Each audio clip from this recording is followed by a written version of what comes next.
Okay folks, today's exercise tutorial is to change a straightforward photograph into a watercolour effect.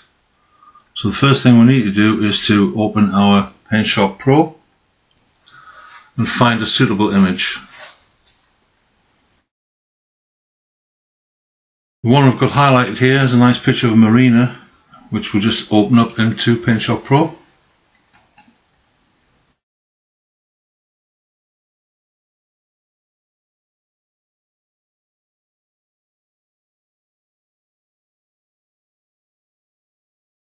There we have it.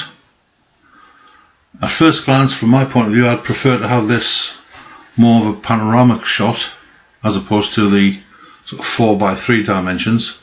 So I'll begin by cropping. So I'll take the cropping tool.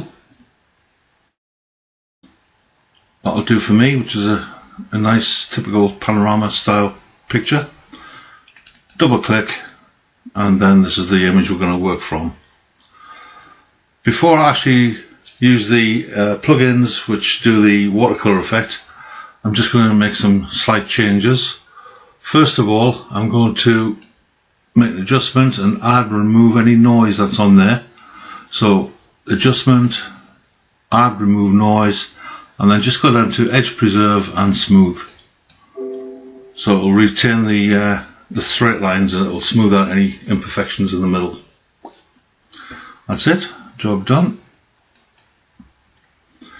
Now what I'd like to do is to actually make some colour adjustments and make it slightly more vibrant, more dramatic before I change it to a watercolour effect. So just while we're waiting for it to make the necessary adjustments to the noise removal, when we get to the end we'll go into the plugin. The plugin that we use is Topaz Adjustment 5 for the various different effects. And to do the watercolour effects, it would be Topaz Simplify 4. That's the noise removed. So now we can go up to Effects, choose our plugins, Topaz Adjust 5, click on that, and it opens up in a new window.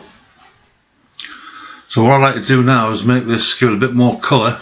So if we just go on to the Adjust for Presets and click on Color Blast, you'll see instantly it makes it a heck of a lot more vibrant. Click Apply, and if you want to add a bit more drama, there's another preset we can use which is called Dramatic, Logical, and fairly happy with the colour levels in there. It's vibrant enough now. In fact, it could be said to be a little bit garish, but that's the way I like it. So when I'm happy with that, I simply click OK.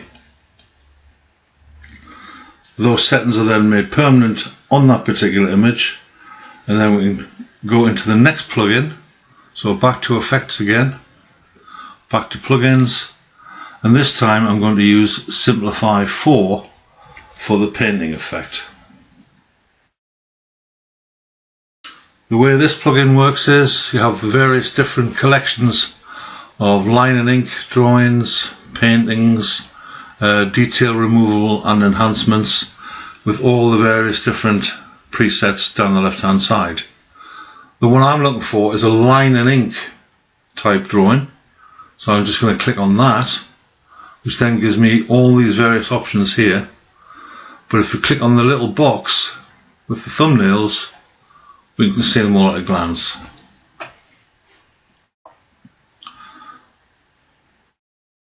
Depending on the style that you want to achieve, this would be your starting point.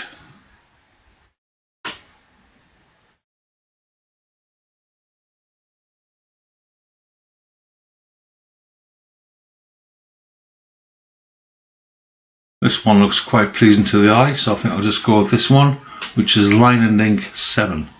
So I click on that, opens up again into the same window.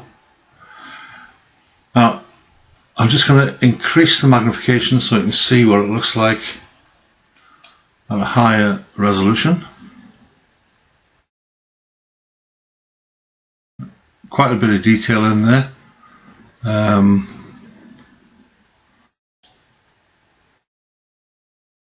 looks pretty good to me.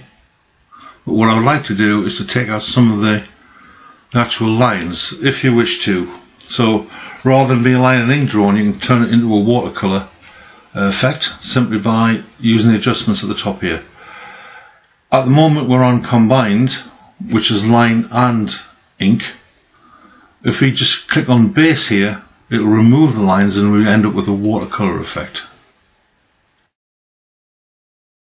There we have it. So those harsh black lines have disappeared.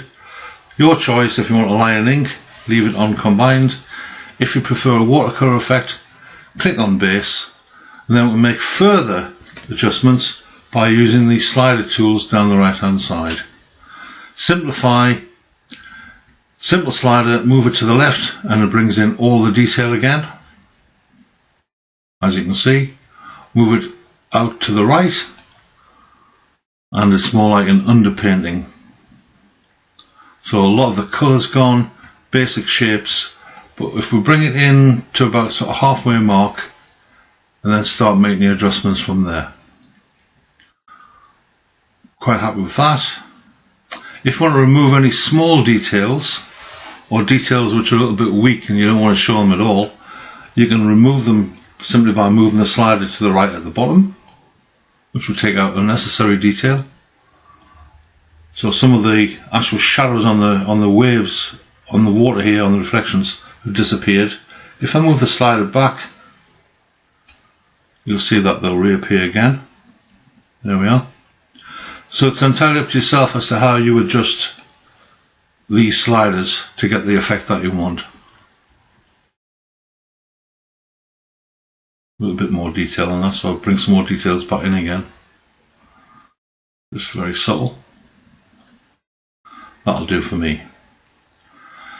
So again, if you're happy with the overall effect, you can just zoom out again, click on fit and look at the overall picture.